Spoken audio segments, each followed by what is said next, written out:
बाटे सर्दी खांसी बुखार।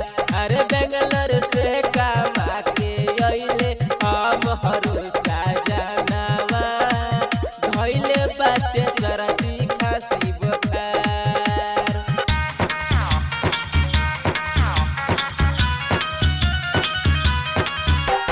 डीजे कादर हर सीधी जाए के त चल गइले सैया परदेसवा हो सैया परदेसवा हो मन लेना बतिया हमार।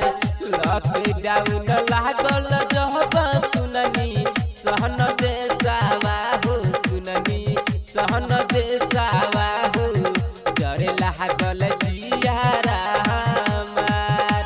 अरे जिंदगी हमर हो गइल बेकार। अरे बेंगलोर से कमा के अइले हमरो बलमुआ धइले बाटे सर्दी खांसी बुखार। अरे दिल्ली से कमा के अइले हमरो सजनवा धइले बाटे सर्दी खांसी बुखार।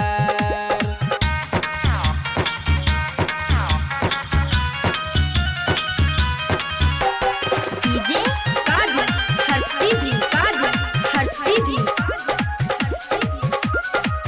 के कर छुअल पानी पियले खइले पिया खानावा हो खइले पिया खानावा हो लागत हो गइल कोरोनावा।